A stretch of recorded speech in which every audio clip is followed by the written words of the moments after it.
Deməli, 2 martda keçirilən imtahan və 2 mart imtahanına əsasən 9 martda bizə nələr düşə bilər? Gəlin 7-ci qrammatika sualından başlayaq. 7-ci sual sual cümləsidir, interrogative sentence. İmtahanın vaz keçilməz suallarından biridir. Demək olar ki, %80% hər imtahanda təkrarlanır. Bu iki cür düşə bilər sizə. Əgər bu formada düşsə, qaydamız nədir? Bu formada düşsə. Cümlənin mübtədasını tapırsınız. Bu cümlədə mübtəda you'dur. Və qayda odur ki, mübtədadan önə bir dənə, cəmi bir dənə ya köməkçi feil ya da modal feil keçməlidir. Köməkçi feil deyəndə am, is, are, was, were, do, does, did, shall, will, should, would nəzərdə tutulur. Have, has, had bunlar nəzərdə tutulur. Modal feillərdə can, could, must, should, to be able to, need kimi modal feillər. İndi biz görürsünüz 7-ci sualda mübtədadan önə köməkçi feil keçən A bəndində keçməyib. B bəndində əsas feil keçməsi sayılmır. C bəndində heç nə keçməyib. D ilə Y variantı qalır. Y-də ikisi birdən keçib. Həm köməkçi, həm əsas. Bu da sayılmır. Yalnız köməkçi feil keçməlidir. Bu da doğru cavabımız D variantındadır. Do köməkçi feili keçibdir. Bu formada düşsə yenə deyirəm, mübtədanı tapırsınız, önə bir dənə köməkçi feil keçirirsiniz. Yox, əgər sual cümləsindən başqa nə format düşə bilər bizə? Tag question düşə bilər. Ayrıcı sual. Misal üçün deyirəm ki, he will go. O gedəcək. Vergül qoyulur və sual işarəsi olur. Buna deyirik tag question, ayrıcı sual. Burada nə olur? Vergülün sağı ilə solu biri-birinin əksi olur. Təsdiqə, inkar, inkara, təsdiq. Misal üçün vergülə qədər təsdiqli will go, vergüldən sonra inkar olur. İki feil varsa da birinci feili götürürsünüz, will'i orada inkarda yazırsınız won't formasında. Əgər birinci tərəf inkar olsa, misal üçün he doesn't go. İnkar olsa, vergüldən sonra təsdiqdə yazırsınız. Yəni does he bu formada yazırsınız. Yəni sual cümləsi yenə də bu 7-dəki formatda da düşə bilər, ayrıcı sual tag question formatında da düşə bilər. 8-ci sual zamanlar ago və keçmiş sadə zaman düşübdür. İnanmıram yesterday ilə keçmiş sadə zaman gəlsin sizə bu dəfə. Ya indiki sadə zaman ya da gələcək sadə zaman düşünürəm. Qulaq asın diqqətli. Gələcək sadə zaman düşsə göstərici kimi nə ola bilər cümlədə? Tomorrow ola bilər. Tomorrow. Sabah sözü. Ya da next ilə olan göstəricilər ola bilər. Next week. Gələn həftə. Next month gələn ay, next year gələn il. Bunlar düşsə gələcək zaman. Gələcək zaman da variantlarda shall will formatında olacaq. Shall, will plus verb 1, yəni feilimiz. Will go, will speak, will write, will visit bu formada. Və yaxud da indiki sadə zaman düşə bilər sizə. İndiki sadə zamanın göstəriciləri always, usually, often kimi göstəriciləri, sometimes kimi göstəriciləri var. Amma daha çox ən məşhur göstəricisi every ilə düşə bilər. Every day, every week, every year, every morning, every night formasında. Hər gün, hər həftə, hər ay. Təkrarlanan döngülər. İndiki sadə zamanda olan feil necə olur? Sadə şəkilçisiz feil. Misal üçün burada 8-də D bəndi arrive indiki sadə zamandır. Sadəcə nəyə diqqətli olun? Əgər mübtəda təkdə olsa, yəni he, she, it formatında ya da ki təkdə olan bir isimlə olsa, misal üçün teacher təkdə, student təkdə, man təkdə və yaxud da bir insan adı olsa Jane, John. Yəni təkdə olsa feil s götürməlidir indiki sadə zamanda. Yəni arrive yox, artıq arrives formasında s götürmüş formada olmalıdır. Başqa zaman düşə bilərmi? Əslində sadə zamanlara üstünlük verirəm, amma davam edici zamanlardan da misal üçün indiki davam edici zaman ola bilər, onun göstəricisi now, indi, at present, at the moment kimi göstəriciləri var. Və yaxud da keçmiş davam edici zaman olsa, yesterday tək olmayacaq. Yesterday'in yanında at that time yesterday, at 2 o'clock yesterday, at 5 o'clock yesterday görsəz, bilin ki, bu keçmiş davam edici zaman. Yəni, keçmiş davam edici zaman necə olur? Was, were plus ing-li feil.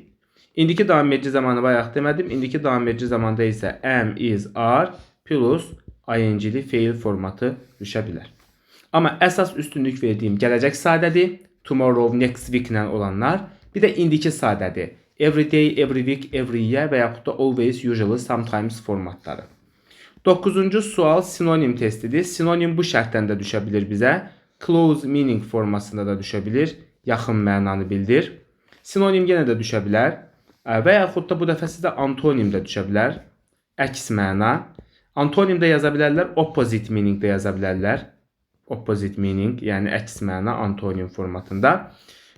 Burada da yəni bu ən çox işlənən sözlərə yenə diqqət edin. Misal üçün bu 9-cu testdə lazy tənbəldir, intelligent ağıllıdır, stupid axmaqdır, səfehdir, brave cəsurdur, fresh təzə, old köhnə, qədim, bright parlaq, dark tünd qaranlıq, tired yorğun, exhausted yorğun, əldən düşmüş kimi ən çox işlənən sözlər. Və yaxud da yenə də ancient sözü var, çox düşür, qədim deməkdir. Onun əksi kimi modern, müasir və yaxud da contemporary sözü var. O da onun əksidir, müasir deməkdir. Başqa nə deyə bilərik? Huge sözü var, nəhəng deməkdir. Sonra məşhur sözü çox düşür, famous. Sinonimi kimi də well known verə bilərsiniz. O da məşhur deməkdir. Bir də məşhur mənasında prominent sözü var. Bir də onun sinonimi kimi outstanding düşə bilər. Görkəmli deməkdir. Outstanding. Başqa bir də bilinməyən, məşhurun əksi unknown sözü var. Bilinməyən deməkdir. Yəni məşhur olmayan mənasına gəlir bu da. Sonra brave cəsur deməkdir. Courageous formasında sinonimi ola bilər. Courageous, cəsarətli. Əksi də qorxaq deməkdir. Yəni coward formatında sizə düşə bilər. Ağıllı sözü clever kimi də sizə düşə bilər. Ağıllı. Çalışqan sözü diligent. Bunlar ən çox işlənən, ən işlək olan sifətlərdir. Diligent, çalışqan deməkdir. Çalışqan mənasında hard working də sizə düşə bilər. Hard working. O da çalışqan deməkdir. Sonra gənc sözü düşə bilər. Young. Elderly isə böyük, yaşlı mənasına gəlir. Elderly people, yaşlı insanlar mənasında. Sonra yəni ən çox, daha çox bunlar məşhurdur. Keçdik 10-cu testə. 10-cu test əvəzlik dərsindən sizdə qayıdış əvəzlikləri düşmüşdü. Children cəmdə, qayıdışı da themselves. Bunun əvəzinə eynisini gözləməyək bu dəfə. Biraz ehtimal verirəm nisbi əvəzliklərə. Nisbi əvəzliklər nə idi? Əgər boşluğun əvvəlində insan bildirən bir şey varsa, misal üçün mən, misal üçün boy, misal üçün teacher və yaxud da student, insan bildirən bir şey varsa, hansı nisbi əvəzliklər işlənirdi? Who, whom və that istifadə olunurdu. İnsani bir şey olanda who, whom və that. Qeyri-insani bir şey varsa, misal üçün maşın ola bilər, car, ağac ola bilər, tree, məktəb ola bilər, school, bu formada qeyri-insani bir şey olsaydı, burada istifadə olunur which, that və boşluq da ola bilir burada. Which, that, boşluq. Əgər boşluğun hər iki tərəfində isim bizi gözləyirsə, isim varsa iki tərəfdə də, bu zaman ortada whose istifadə olunur. Eyni zamanda başqa bir qayda da var ki, isim varsa boşluqda, isimdən sonra heç zaman what götürmürsünüz, isimdən sonra what istifadə olunmur. Bir də bu formatlara yaxın bir test var. Bax, orada necə olur? Bizə boşluq verirlər. Cümlənin ən sonunda sözünü verirlər.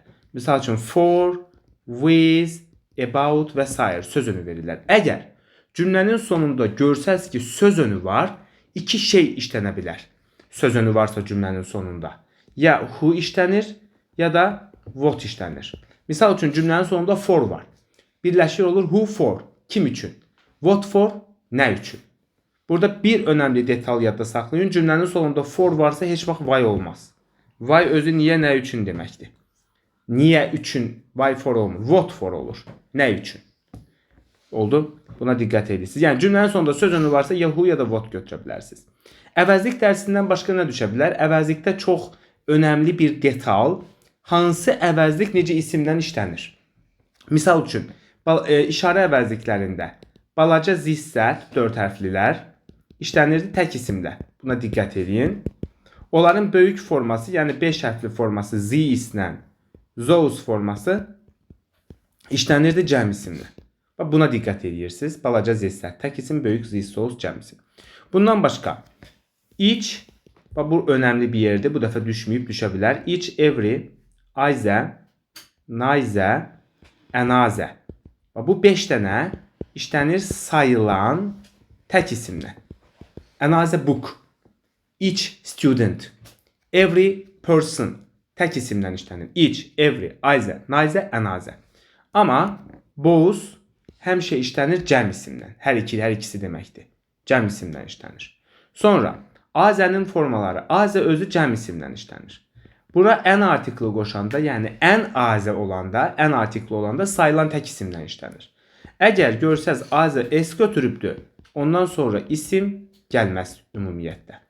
İnkar əvəzliklərindən no hər cür isimlə işlənir. Amma onun nan forması nan ümumiyyətlə isimlə işlənir. Buna diqqət edirsiniz. Bir də of-la işlənə bilən, bir də bilməyənlər var. Hansılar of-la işlənə bilmir? No işlənmir, every işlənmir, bir də törəmə əvəzlikləri, yəni somebody, something, anybody, anything, nobody, nothing, bunlardan sonra of gələ bilməz. Heç vaxt of gələ bilməz bunlardan sonra, bunlara diqqət edirsiniz. Bu no ilə every ümumiyyətlə ancaq isim götürür, başqa heç nə götürmür. Bir də əvəzlikdə isimli isimsizlərə diqqət edin. Misal üçün nöqtələrdən sonra bizə veriblər, deyək ki, friend, dost sözünü. Sizə variantlarda verə bilərlər. They, them, their, bir də theirs. Təbii ki, friend bir isimdir. İsim varsa yəlik əvəzliyi olmalıdır. Və yəlik əvəzliyinin iki forması var. İsimli, isimsiz. Bu da hansı formadır? Their formasıdır. They, them olmaz. Çünki o mübtəda və tamamlıq forma. Şəxs əvəzliyinin formasıdır. Şəxs əvəzlikləri isimdən işlənmir. They, them işlənmir. Misal üçün dost. Mənim dostum deyəndə I friend demirik. Me friend də demirik. Mine friend də demirik. My friend deyirik. Yəni şəxs əvəzliyinin iki forması da işlənmir. Yəli əvəzliyində isimli formasını işlədə bilərsiniz. İsimsiz işlənməz. Yəni bu forma bir şey olsa, baxın isim varmı, isim yoxdurmu? Ona da diqqət etməyə çalışın. Sonra 11-ci test. İsim dərsindən singular noun düşübdür. Tək isimlər. Bu dəfə ola bilsin ki, sizə cəm isimlər düşsün. Yəni plural noun. Cəm isimlər necə olur? S və ya es formatında cəmlənir. Amma hər s götürən söz də cəm isim deyil. Misal üçün news s olsa da sayılmayan isimdir. Bunu cəm isim kimi götürmürsünüz. Və yaxud da oyun və fən adları. Misal üçün şahmat, chess və yaxud da tenis. Bunlar oyun adları. Bunlarda s olsa da bunlar təkdə sayılır. Sayılmayan isim kimi gedir. Və yaxud da fən adları. Physics, mathematics və yaxud da athletics kimi oyun adları. Bunlar hamısı tək isim kimi gedirlər. Bir də sözün sonunda 2s varsa. Misal üçün progress və yaxud da grass. 2s də tək isim kimi gedir. 2s cəmlik eləmir, cəm yaratmır. Bunlar tək isimdir. Amma bəzən də s yazmadan da ismi cəmlədə bilərsiniz. Misal üçün polis, cattle, malqara, poultry, ev quşları və gentry, nəsil, zadəgan mənasında toplu və cəm isimdir. Və yaxud da kökündən cəmlənən sözlər var. Men, women, children, goose, geese, tooth, teeth, mouse, mice formasında kökündən cəmlənir. Əgər isimdən başqa bir şey düşsə, böyük ehtimalla da yəlik al düşə bilər sizə. Böyük ehtimalla. Yəlik halda istəsə apostrof s, istəsə apostrof fərq eləmir. Hər ikisindən sonra yəlik al olması üçün isim lazımdır. Ya da sifət, sonra isim lazımdır. Başqa bir şey işə yaramır. Hətta apostrof s-dən sonra en artiklı, z artiklı, arxasınca isim gəlsə o da yəlik sayılmır. Yəni artikel belə olmamalıdır. Ya isim ya sifət arxasınca isim mütləq olmalıdır. Buna diqqət edin. Bir də əgər en artiklı varsa, ondan sonra gələn sözdə yəlik al necə olur? En artiklı tək isimlə istəndiyinə görə s bitişmir. Misal üçün boy, apostrof, sonra s formatında düzəlir yəlik al. Əgər sizə rəqəm düşsə, 2, 3 rəqəm düşsə, rəqəmdən sonra amma isim cəmlənməlidir, s bitişməlidir, sonra apostrof artırılmalıdır. Bir də yəlik aldan ən çox düşən şeylər soyadlardır. Z artiklından sonra gördünüz ki, böyük hərf başlayıbdır. The Brown, the Smiths, the Jacksons. Mütləq s bitişməlidir. Soyadlar cəmdə olur. Sonra apostrof artırılır. Amma insan adlarında s bitişmir. Bir də yesterday, today, tomorrow sözü. Dünən, bugün, sabah sözü. S bitişmir. Apostrof sonra s formatında olmalıdır yəlik alı. Yəlik al bu qədər. 12-ci sualımız nida cümləsi. Nida cümləsinin düşmək ehtimalı varmı? Var. %50% imtahanda olur bu yəlik al. Yəni ki, iki imtahandan birində ola bilər. Yəni növbətisində də ola bilər. Bu bir ehtimaldır. Əgər ki, nida cümləsi düşsə, birinci bu haqda danışım, sonra nida cümləsinin əvəzinə nə bu dəfə düşə bilər, onu da deyəcəm. Əgər ki nida cümləsi düşsə, birinci növbədə cümlənin sonunda birinci mübtəda sonra xəbər gəlməlidir. Buna diqqət edirsiniz. Misal üçün burada ikinci cümlə səhvdir. Are they yazıblar. Necə olmalıydı? They are olmalıydı. Birinci mübtəda sonra xəbər olmalıydı. Misal üçün burada 2-ni çıxıram. Başqa bir qayda nədir? Başqa bir qayda odur ki, have cümləsidirsə, əgər orada have cümləsi varsa, an artikli olmamalıdır. Have cümləsində an artikli olmuş. What cümləsində an artikli olur. Amma what cümləsi düşübdürsə, orada da z artikli olmuş. Yəni biri birinin əksidir. Have cümləsində biz işlədirik z artikli, what cümləsində isə işlədirik an artikli. Amma onların da özünün də işlənmə yerləri var. Misal üçün burada fikir verin 3-cü testdə. 3-cü testdə have cümləsində z artikli var. Amma səhvdir. Nəyə görə? Have cümləsində z artikli sifətə yazılmır. Have cümləsində z artikli ismə yazılmalıdır. Yəni dog sözünə yazılmalıdır. Buna görə də burada 3-də sifətə clever sözünə yazdıqlarına görə səhvdir. Sonra başqa nəyə baxırsınız? 5-ci cümlədə göstərim. Cümlədə mübtəda və xəbəri tapıb onu çıxırsınız cümlədən. Əgər çıxandan sonra have cümləsidirsə, o cümlədə qalmalıdır ya sifət, ya da zərf qalmalıdır. Yox, əgər what cümləsidirsə, mübtəda xəbər çıxıldıqdan sonra mütləq şəkildə o cümlədə isim qalmalıdır. Amma mən 5-ci cümləyə baxıram ki, mübtəda xəbəri çıxandan sonra cümlədə dog, yəni isim qalıbdır. Have cümləsində isim qalmır, sifət zərf qalması lazımdır. Bu testdə doğru cavab 1 və 4-dür. Bir də it is mübtəda xəbəri çıxandan sonra isim qalıbdır, sayılan tək isimdir, article da var. 4-cü cümlədə də deyə bilərsiniz, bəs have cümləsində isim olmurdu. Nə oldu? Have cümləsində isim ola bilər. Amma mübtədamız isim olur və o mübtədaya da z artiklını yazırıq o ismə də. Onu çıxandan sonra clever sifətimiz və ya zərfimiz qalır. 1 ilə 4 burada D-dir. Amma bir ehtimal bu dəfə keçən dəfə düşmədiyinə görə güman eləyirəm ki, sizə complete the sentence düşəcək. Complete the sentence. Bu nə deməkdir? Bu cümlə tamamla deməkdir. Cümlə tamamlama. Cümlə tamamlama demək olar ki, əksər imtahanlarda olur. Keçən dəfə olmadığına görə ehtimaldır bu dəfə olması. Bunun çox sadə qaydaları var. Birinci qaydası odur ki, mübtədadan önə heç bir feil keçmir. Birinci mübtəda sonra feil, yəni sonra xəbər olur. Birinci mübtəda sonra feil, sonra xəbər olur. Mübtədadan önə feil nə zaman keçir? Sual cümləsində. Sizə ən birinci göstərdiyim 7-ci quruluşda. 7-ci test quruluşunda, interrogative sentence-də. Onda mübtədanı tapıb önə köməkçi feil keçirirsiniz bir ədəd. Amma sizə testin şərti complete the sentence düşsə, cümlə tamamla düşsə, onda mübtədadan önə feil keçirmirsiniz. Yəni, misal üçün, are they olan bir variant görsəz, onu çıxırsınız, onu götürmürsünüz. Is it olsa, götürmürsünüz. Olmalıdır they are. It sonra is it yox. It is olması lazımdır. Bu birinci qayda. İkinci qayda odur ki, ask, want to know, want da, bir də tell. Bu 4 feili görürsünüz. Bu 4 feildən sonra that olmaz. Bu 4 feildən sonra that olmaz. Ask, want to know, wonder və tell feillərindən sonra that götürmürsünüz variantda. Üçüncü qaydamız odur ki, when'lə what time. When'lə what time'dan sonra bitmiş zaman götürmürsünüz. Bitmiş zaman nədir? Have, has, plus verb 3. Bitmiş zaman götürmürsünüz. Bax, bu 3 qaydaya riayət edirsiniz bizim bu testlərdə. Amma bir şeydə çox diqqətli olun. Biz zamanda belə bir qayda demişdik. Yadınızdadır hamımızın. If, when, while, after, before, as soon as, hamısını yazmıram. As soon as long as, till, until, unless, by the time-dan since-i də mütləq şəkildə yadda saxlayın. Demişdik ki, bunlardan sonra shall, will, sonra should, would, bir də bitmiş zamanlar. Have, has, had, plus feilin 3-cü forması. Bunların heç biri gəlmir demişdik zaman testində. Baxın, bu qaydanı işlədirsiniz, tense form düşsə, testin şərti tense form düşsə və cümlələrdə if, when, while, after, before görsəz, bu qaydanı işlədin. Shall, will, should, would çıxın.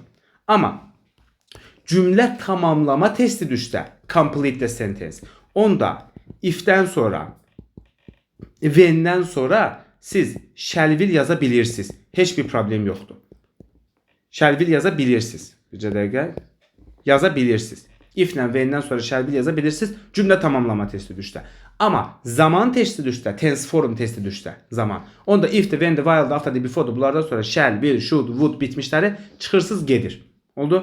Bu yerdə diqqətli olun. Amma burada da bayaq dediyim kimi when-lə, what time-dan sonra bitmiş gəlmir. Bitmiş gəlmir. Shall will gələ bilir. Amma bitmiş zaman gəlmir. Buna bir dənə diqqət edin. When-lə, what time-dan sonra ümumiyyətlə heç vaxt, heç bir yerdə istisnasız şəkildə bitmiş zaman gəlmir. Yəni ki, shall will gələ bilər. Cümlə tamamlamada, zamanda yox. Zamanda o da gəlmir. Cümlə tamamlamada if-lə, when-dən sonra shall will gələ bilər. Amma zamanda o da gələ bilməz. Zamanda ümumiyyətlə qaydalar sabitdir. If-the, when-the, while-the, after-the, before-the, as soon as long as, till, until, unless, by the time, since. Bu gördüklərinizdən sonra shall, will, should, would bitmiş gəlmir. Zamanda sabitdir. Amma cümlə tamamlamaya gələndə, if-di, when-di, bunlardan sonra shall will gələ bilər. Shall will gələ bilər.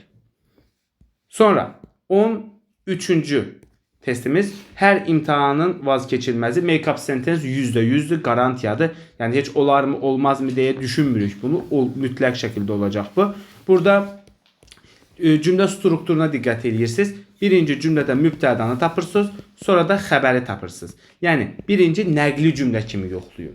Gördünüz ki, heç cür mübtəda, xəbər, təyin, tamamlıq, zərflik quruluşu ilə alınmır. Yəni bu cümlə nəqli cümlə deyil artıq. Onda bir ehtimalla da sual cümləsini yoxlayın.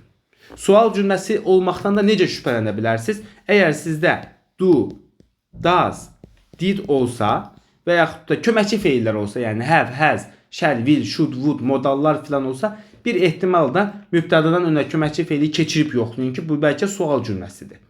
Ən alınmayan ehtimalda, yəni bəlkə də heç cür çıxış yolu tapa bilmirsiniz, belə gözünüzü bağlayıb da bir test atmayın. Baxın, görün hansından daha çox başlayır. Hansından? Misal üçün 13-cü testdə 2 ilə başlayan azdır. Onu götürməyin. 6 və 5 ilə başlayanlara üstünlük verin. Bir də daha çox nə ilə bitir? Misal üçün daha çox nə ilə bitir? Misal üçün 2 variant 8 ilə, 2 variant 1 ilə bitir. Mən burada bir dənə 6 ilə bitən var, ona üstünlük vermirəm. D variantı birincidən çıxmışdım. Amma sonuncuya baxmaqdan ötürü D variantındakı 1'ə fikir verdim. Çıxsam da. Bəlkə bunun əvvəli səhv və axırı düzdür. Ona görə. Yəni, əvvəlinə və axırına fikir verin, ehtimal nəzəriyyəsində. Çoxluğa üstünlük verin həmişə. Bununla yoxlayın. Qayda olaraq da yenə deyirəm. Birinci təbii ki, elmə, qaydaya üstünlük verin. Mübtəda plus xəbərə üstünlük verin. Sonra 14-cü sual. Article dərsindən bu dəfə dağlar sifətin üstünlük dərəcəsi düşmüşdü. Potensial olaraq bu dəfə ehtimalımız daha çox nəyin üzərindədir?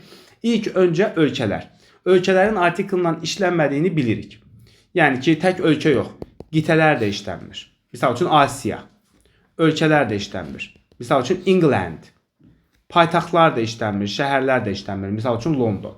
Amma ölkə adının yanında Republic, Kingdom, State, Federation kimi sözlər varsa işlənir. Misal üçün USA. Amerika Birləşmiş Ştatları.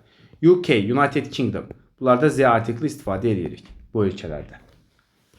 Azərbaycan sözünün yanında Republic olsa Z artikli istifadə edirik. Russian sözünün yanında Federation olsa istifadə edirik. Sonra başqa artikeldan nə düşə bilər? Sıra sayları. Sıra sayları nədir? Misal üçün Z first, birinci. Z second, ikinci. Z third, üçüncü. Geri qalanlar da sonunda TH forması ilə düzəlir. Misal üçün Z fourth, dördüncü.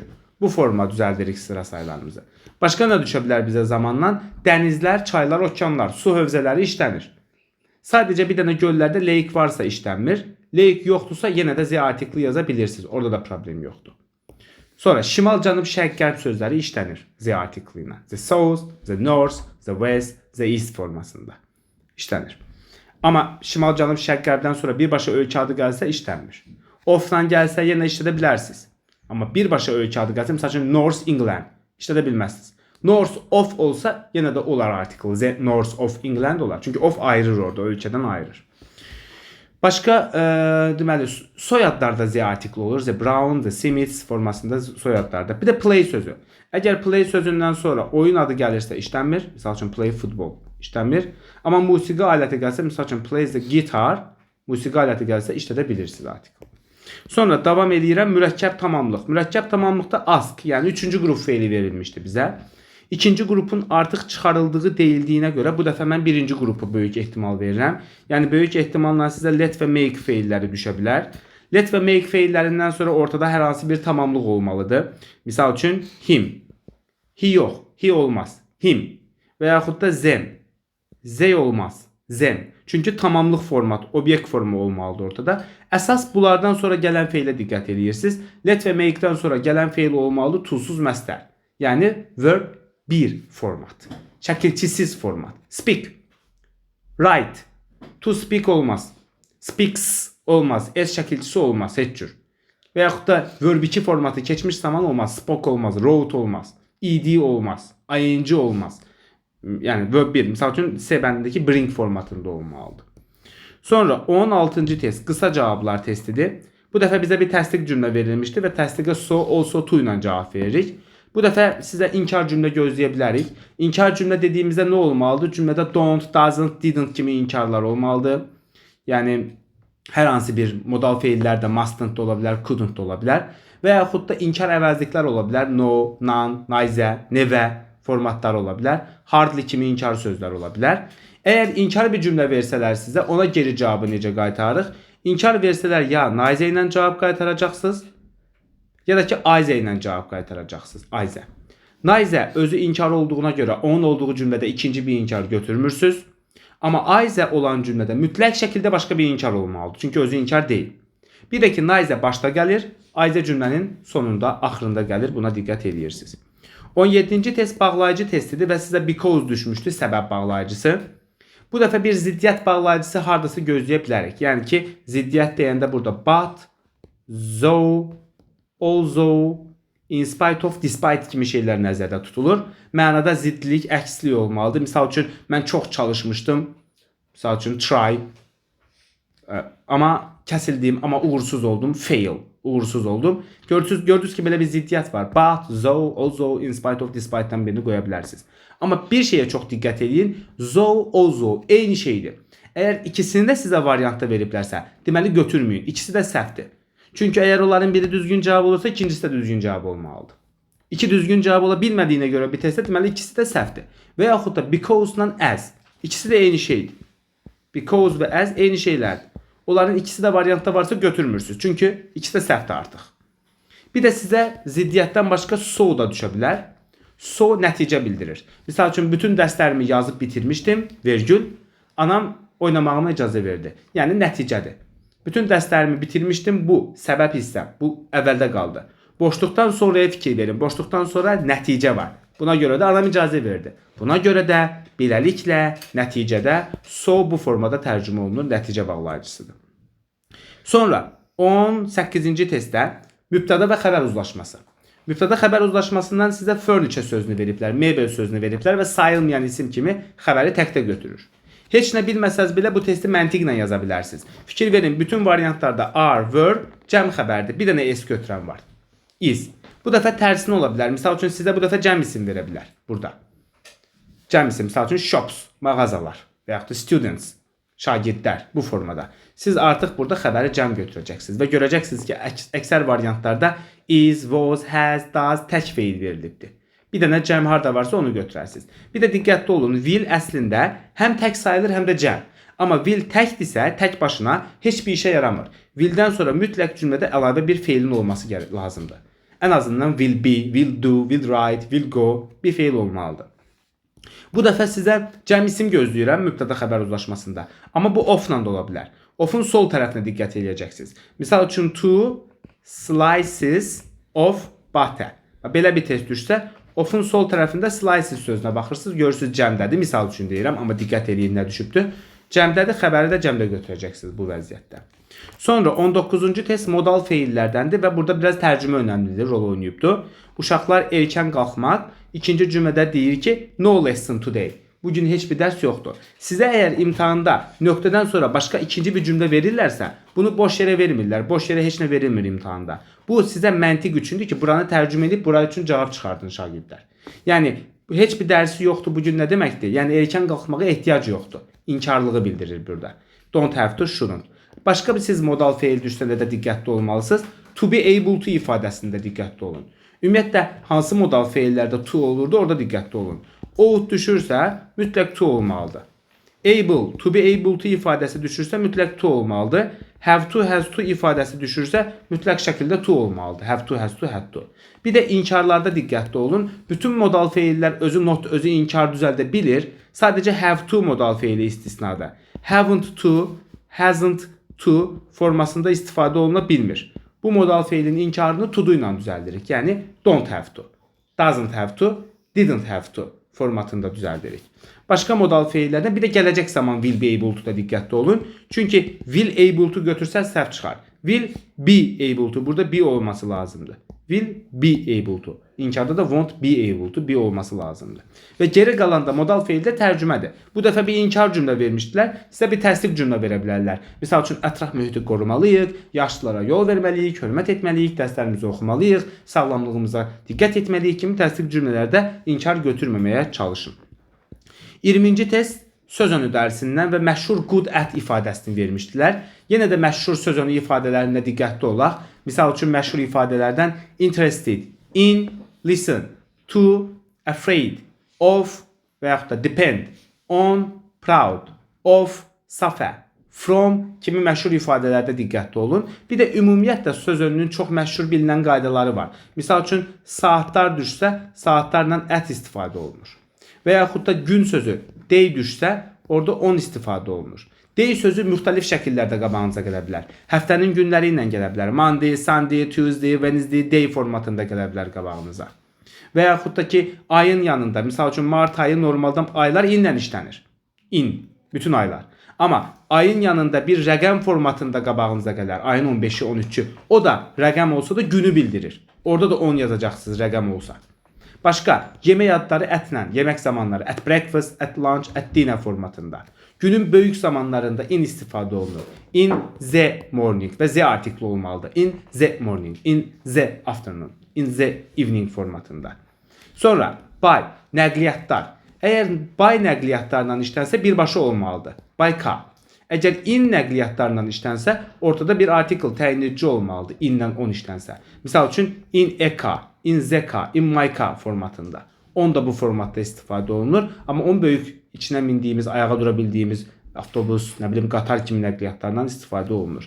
By sözünün başqa mənası da tərəfindən deməkdir. Yazıçılarda istifadə oluna bilər. By Hüseyin Cavid, by Nizami Gəncəvi, Hüseyin Cavid tərəfindən filan bu formatda istifadə oluna bilər. Sonra 21-ci test passive voice, yəni məchul növ testi düşübdür və did, keçmiş zaman veriblər sizə. Bu dəfə məchul növdə sizə misal üçün indiki və gələcək zaman verə bilərlər. Əgər gələcək zaman versələr, shall will versələr, məchulun çevirmə düsturunun to be plus verb 3 olduğunu bilirik. Gələcək zaman versələr, shall will-dən sonra to be-ni yazacaqsınız be formatında. Shall be, will be. Sonra da feilinizi verb 3-də yazacaqsınız. Əgər bitmiş zaman düşsə, misal üçün have, has düşsə, onda to be-ni yazacaqsınız been formatında. Have been verb 3, has been verb 3 formatında yazacaqsınız. Əgər indiki sadə zaman düşsə, write, speak kimi, onda to be-nin ən sadə forması, indiki zaman əmizar forması, sonra da verb 3 feilini istifadə edəcəksiniz.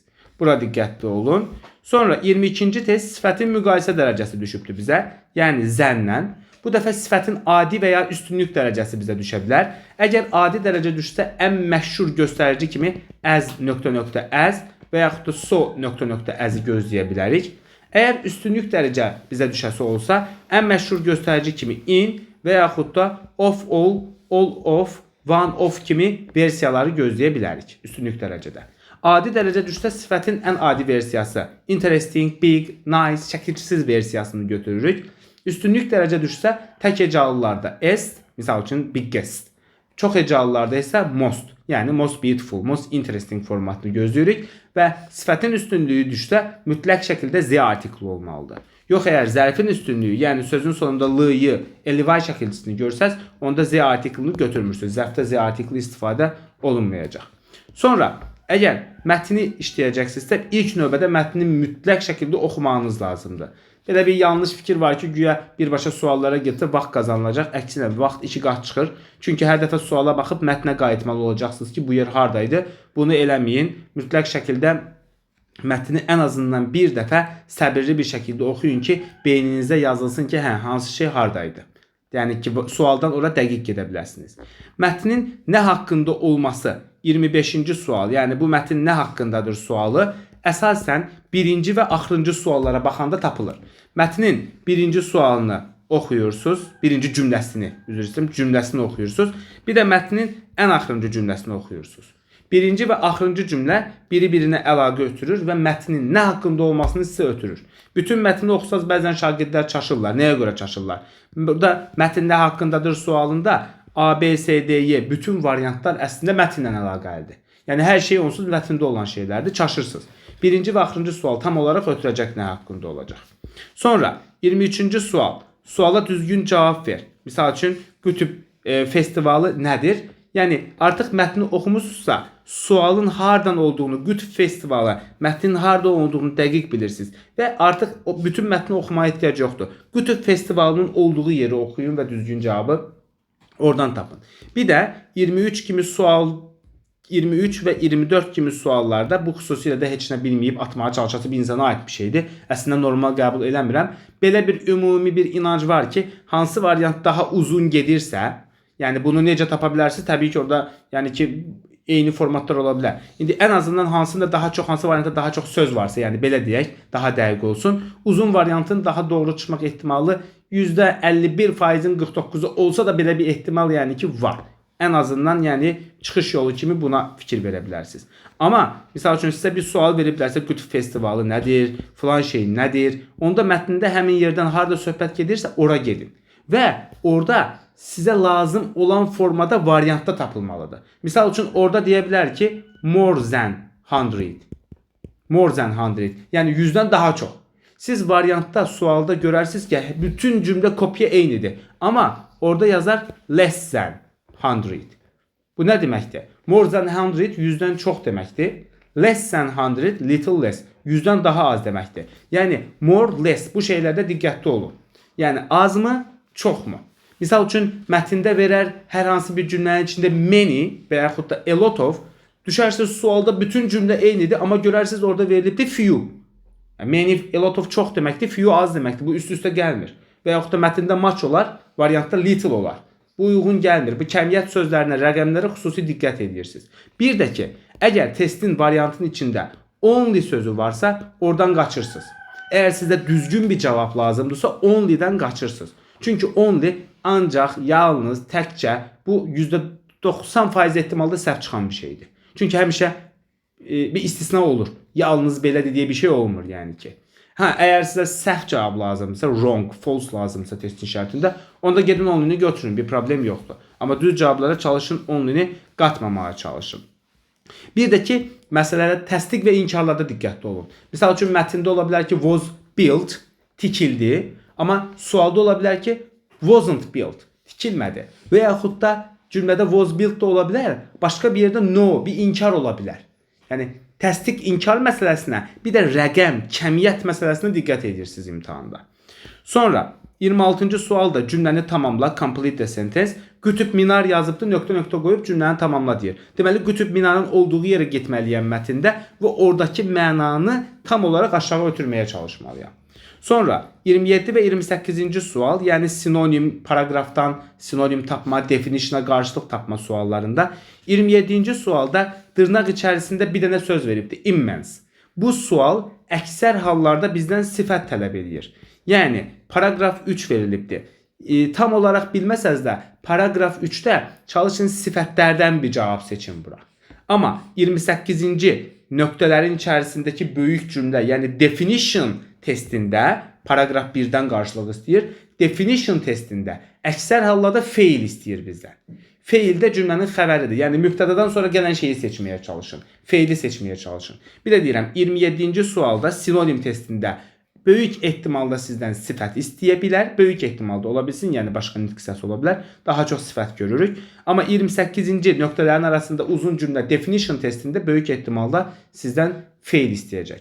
29-cu cümlə 29-cu test. Yəni ən azından 2 sözü əvəz elə testində mətndə ilk öncə bunun harda olduğunu diqqətli bir şəkildə tapın, ayırd eləyin ki, bu cümlə hardadır, hardan tamamlanacaq və sonra da oradakı sözə sinonimlər düşünməyə çalışırsınız.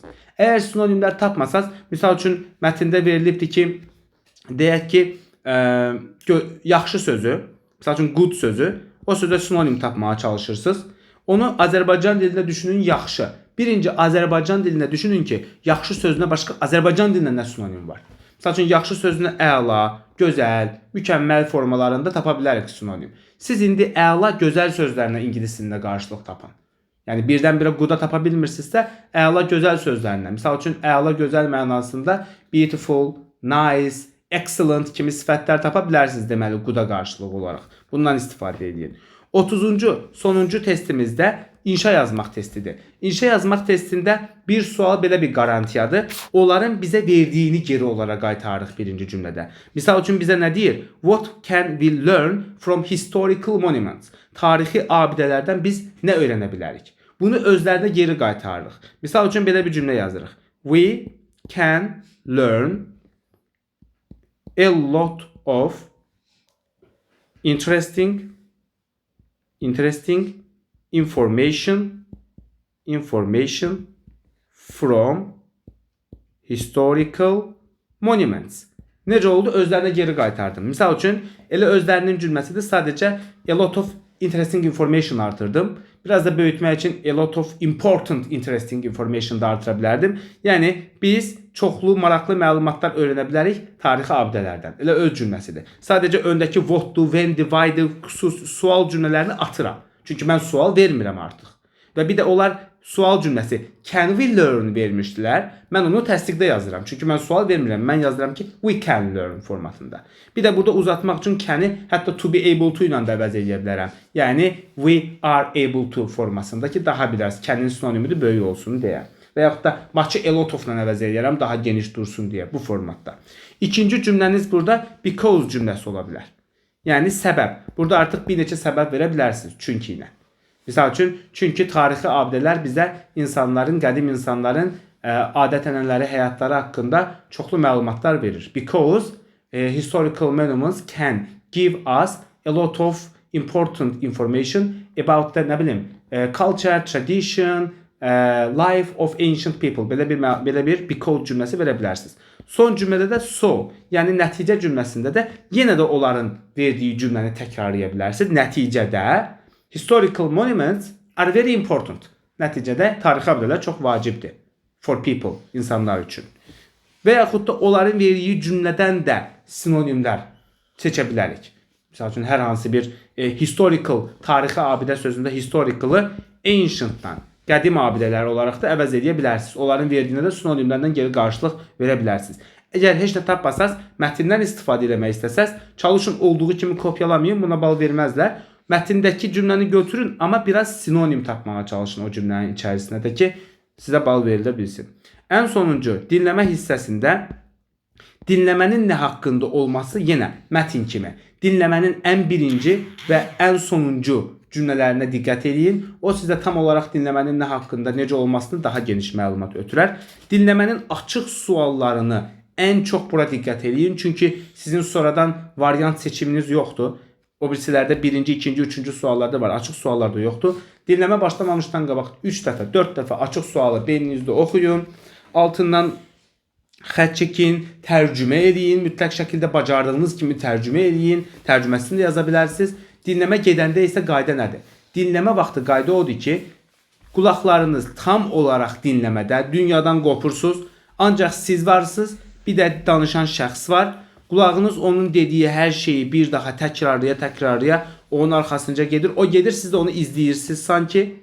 Heç bir yerə diqqətinizi başqa bir yerə yayındırmırsınız. Kənara, sağa, sola. Əgər çöldə bir səs varsa, pəncərədən bir səs gəlirsə, xahiş edirsiniz, onu örtsünlər və ya təkrardan qoysunlar. Çünki sizin bu bir haqqınızdır.